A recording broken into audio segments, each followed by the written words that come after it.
देता है, point two point बात करूंगा। ये बिजनेस क्यों किया मेरे पिताजी ने, पहली चीज तो ये क्लियर करूंगा आप लोगों की।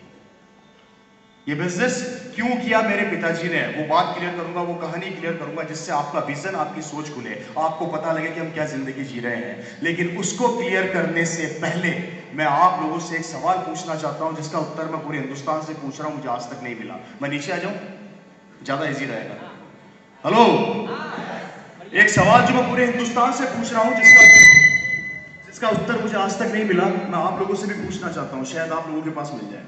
एक ऐसा सवाल जिसने मेरी जिंदगी के अंदर खलबली मचा के रख दी, जिसका उत्तर मुझे आज तक नहीं मिला। मैंने हिंदुस्तान के हर शहर में जाके पूछा, लेकिन किसी ने हाथ खड़ा करके आज तक मुझे नहीं बोला कि रवि जी इसका उत्तर ये है, और अगर आप ऐसे करोगे तो ऐसे हो जाएगा। और अगर इसका उत्तर आप लोगों के पास भी ना हो, तो अपने दिमाग को खोल के अपनी जिंदगी के 4 से 5 साल इस आरसीएम बिजनेस को दे देना, क्योंकि ये वो सवाल है, हो सकता है कि आपके रोंगटे खड़े कर दे, हो सकता है कि आपकी सोच को खोल दे, हो सकता है कि आपकी जिंदगी के अंदर परिवर्तन लेके आ जाए। क्योंकि मेरे भाई 84 लाख योनियों के बाद मानव जीवन मिलता है, और उस मानव जीवन को भी हम किसी और की गुलामी कर करके काट देते हैं, किसी और को करोड़पति बनाते बनाते काट देते हैं, और पूरी जिंदगी समझौते की जिंदगी जीते हैं। लोगों के सामने हाथ फैलाते रहते हैं कि हमें लोन दे दो, उधार दे दो, लोन दे दो, उधार दे दो, और वही जिंदगी हमारा बच्चा करता चला जाता है। दूसरा परेशान ये है जो आजकल मार्केट में चल रहा है, डिसीजन आज आपको करना है। पूछूं वो सवाल? यस। पहले तो मुझे ये बताओ कि आप लोग मुझे ऐसे क्यों देख रहे हो हैं? मेरी बात समझ में नहीं आ रही है क्या? आ रही है। हाथ खड़ा कीजिए ईमानदारी से, कितने लोग हैं जिनको मेरी बात समझ में आ रही है? ओके, समझ में आ रही है ना आप लोगों को? क्योंकि कोई रिएक्शन नहीं आया तो एक्चुअली मेरा रिएक्शन खत्म हो गया कि क्या हो रहा है। वो सवाल जो मुझे बार बार झंझोड़ता है, और शायद उसका उत्तर आप लोगों के पास होगा। मैं यहाँ पर नहीं जानता कि कौन क्या काम कर रहा है, कहाँ लगाया यार। मैं नहीं जानता कि आप लोग क्या काम कर रहे हैं, कहाँ पर क्या क्या बिजनेस कर रहे हैं, क्या नौकरी कर रहे हैं, मुझे नहीं पता। इस सवाल का उत्तर आप लोगों से पूछ रहा हूं। वो सवाल यह है कि हम लोग रोज सुबह उठते हैं, नहाते हैं, धोते हैं, कपड़े वपड़े पहनते हैं, सुबह 7 बजे घर से निकलते हैं, रात को 11 बजे घर में घुसते हैं। 30 के 30 दिन यही काम करते हैं, सही है या गलत है? यस। यही करते हैं जी, 30 के 30 दिन यही काम करते हैं। और जब 30 के 30 दिन यही काम करके घर जाते हैं, तो अपने बीवी बच्चों से, अपने बूढ़े माँ बाप से ये कहते हैं कि पैसा कमाना कितना मुश्किल काम है। 30 के 30 दिन काम करता हूँ, जब 25 से 50 हजार कमाता हूँ, लाख रुपया कमाता हूँ, पसीना यहाँ से गिरता है और यहाँ पर आता है, तब तुम्हारे सपने पूरे करता हूँ। बोलिए सच है या गलत है? यस। यही जिंदगी है हम लोगों की। यस। मानते हैं कि नहीं मानते जी? यस। 100% मानते हैं। यस। अब मुझे एक चीज बताइए,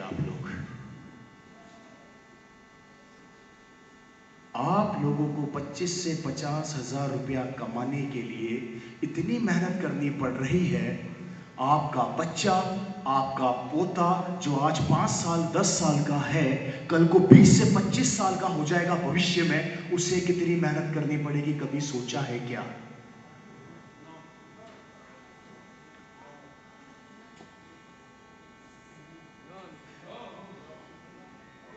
क्या करेगा वो? क्या होगा उसका भविष्य? क्या लगता है? आप 25,000 कमा रहे तो कमा लेगा क्या? तो क्या करेगा वो? क्या होगा उसका भविष्य? आपका खून है, आपका बेटा है, आपका भविष्य है, आपको पता ही नहीं है। समझ में ही तो नहीं आती। समझ में आ जाती मेरे भाई तो यहां नहीं होते, बिरसा मुंडा स्टेडियम में मीटिंग हो रही होती है। 4 साल हो गए, इस हॉल में आके बंद हो जाते हैं हम लोग। क्यों? समझ में नहीं आती। अगर ये समझ में नहीं आती तो अपने बच्चे का भविष्य आप समझा दीजिए मुझे क्या है। अगर आपके पास आंसर है तो मैं वो काम करने को तैयार हूं, आज ही आरसीएम छोड़ देता हूं। और अगर आंसर नहीं है तो अपनी जिंदगी में जाग कर देखिएगा, आज घर पर जाके, या नहीं, अपने घर पे जाइएगा, दरवाजा बंद करिएगा और बैठ के सोचिएगा कि आपका बच्चा क्या करेगा आने वाले समय में। नौकरी है ही नहीं, आज ही नहीं तो 20 साल बाद तो उम्मीद ही मत करो। राजस्थान के अंदर वैकेंसी निकली थी, 1500 बच्चे लोगों को चपड़ासी की नौकरी चाहिए थी, राजस्थान गवर्नमेंट देने वाली थी। एंट्री पहुंच गई 3.5 लाख। कितनी जी?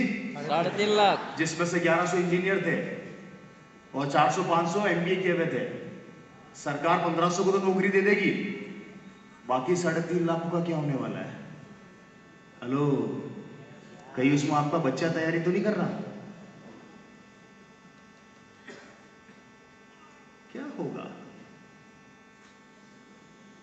कभी सोचा है क्या? सिर्फ इतना सा सोचते कि बेटा तेरी पढ़ाई पे पैसा लगा रहे हैं, नौकरी करेगा तेरी किस्मत नहीं करेगा, हम तो हमारा फर्ज पूरा कर रहे हैं। ये डायलॉग फिक्स है हमारे। नौकरियां नहीं है, व्यापार करने के लिए पूंजी चाहिए, वो भी नहीं है। लेकर भी आ जाओगे तो कितने मुझे हाथ खड़ा करके गारंटी दे सकते हो कि आपका बच्चा उसके लाखों रुपए करोड़ों में कन्वर्ट कर देगा? क्या करोगे मेरे दोस्त?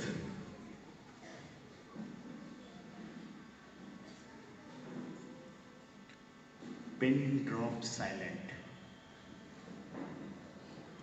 और हम कहते हैं कि आरसीएम कर लो, तो हमें कहा जाता है पागल बनाने आ गए। मेरे पिताजी सन 2000 में पागल बने थे, इसलिए आज उनसे बड़ा पागल मैं बन गया। यहाँ पे मालाएं पहनाई जाती हैं।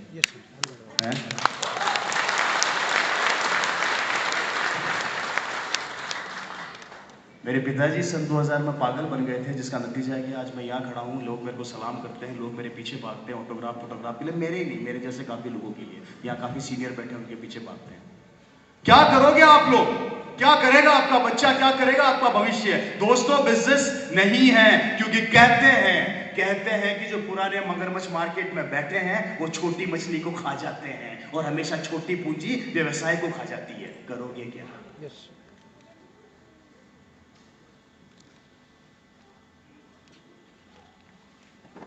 और हम बार बार मीटिंग में यही समझाते हैं, दोस्त आरसीएम कर लो, आरसीएम कर लो, आरसीएम कर लो। क्या फर्क पड़ जाएगा? लैपटॉप नहीं चलेगा, कम से कम जो खा रहे हो वो तो अच्छा खाओगे, है जी?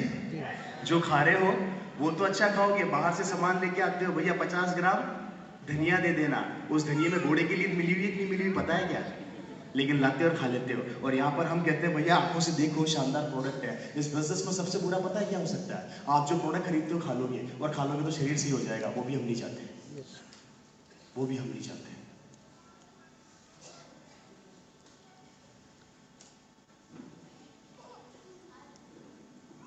आंसर है क्या किसी के पास? आपका डीएनए, आपका बच्चा, क्वेश्चन मैं पूछ रहा हूं, जबकि क्वेश्चन तो आपको मेरे से पूछने चाहिए थे। आपका भविष्य, उसकी चिंता मेरे को है, जबकि चिंता आपको करनी चाहिए थी। नहीं करते, डरते हैं, कुएं की मेंढक वाली जिंदगी जीना पसंद करते हैं। और हमारा जैसा कोई आता है कि भैया तू जिंदगी बदल सकता है, तो पड़ोसी से जाके पूछते हैं आरसीएम कर लूं क्या? अगर पड़ोसी इतना इंटेलिजेंट होता तो आपका पड़ोसी होता क्या? वो धीरूभाई अंबानी का पड़ोसी होता है? अगर हमारा पड़ोसी इतना इंटेलिजेंट होता तो हमारा पड़ोसी होता क्या? वो लक्ष्मी मित्तल का पड़ोसी होता। हमारा पड़ोसी इसलिए हमारी जितनी सोच ही तो है। और हम उससे जाके पूछते हैं करोड़पति बन जाऊंगा क्या? तो वो बोलेगा पागल हो गया है, जो कर रहा है वही कर। भाई मुझे आईएएस ऑफिसर बनना है, मैं रिक्शे वाले से पूछूंगा कि आईएएस से पूछूंगा जी? है जी? और यहाँ पर रिक्शे वाले से पूछूंगा तो क्या बोलेगा? रिक्शा चला। इससे बेटर बिजनेस ही कोई नहीं है। ठंडी ठंडी हवा आती है, पेडल मारेगा तो शरीर स्वस्थ रहेगा, पीछे एक आदमी को बात करने के लिए मिल जाता है, वो अपनी राय देगा, क्योंकि उसकी सोच उतनी है। और हम आपकी सोच खोलना चाहते हैं तो हमें कहा जाता है कि नहीं आप सोच खोलने मत हो।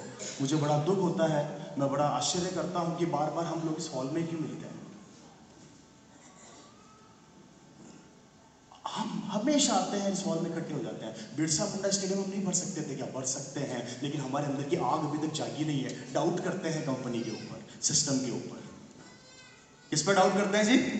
सिस्टम के ऊपर। आरसीएम चलेगी कि नहीं चलेगी? अब तू चलेगा नहीं चलेगा पहले ये तो बता दे। आरसीएम तो चलेगी। डाउट करते हैं लोग। बड़ा अजीब लगता है मुझे ये सोच कर कि क्या भविष्य होने वाला है आप लोगों का। पता नहीं आप लोगों को टेंशन होती नहीं होती, मुझे बहुत ज्यादा होती है, बहुत ज्यादा। और कभी कभी कल्पना भी करता हूँ कि अगर आरसीएम बिजनेस मेरे पिताजी मेरे लिए छोड़कर नहीं जाते तो मेरी जिंदगी क्या होती, क्या करता मैं जिंदगी के अंदर। क्योंकि मेरे पिताजी का जब देहांत हुआ था उस टाइम मेरे पास ना तो नौकरी थी ना कोई काम था। सरकार को अप्लाई करता पिताजी की जगह नौकरी के लिए तो मेरे को यूटीसी एलटीसी की पोस्ट देते, और पिताजी की सैलरी पहुंचते पहुंचते मैं बूढ़ा हो जाता, दाढ़ी में सफेद आ जाते, सर में सफेद आ जाते। क्या करता मैं जिंदगी में? मेरे को जयपुर छोड़ के गांव जाना पड़ता, क्योंकि जयपुर में गुजारा नहीं चलता। ये तो मेरी कहानी है, छोटी सी स्टोरी बता रहा हूँ, हल्का सा पार्ट बता रहा हूँ कि मेरे पिताजी दुनिया छोड़ के चले गए। आप खुशकिस्मत है कि आपका परिवार आपके पास है, आप लकी हैं कि आपका परिवार आपके पास है। क्या करोगे उसके लिए? हेलो।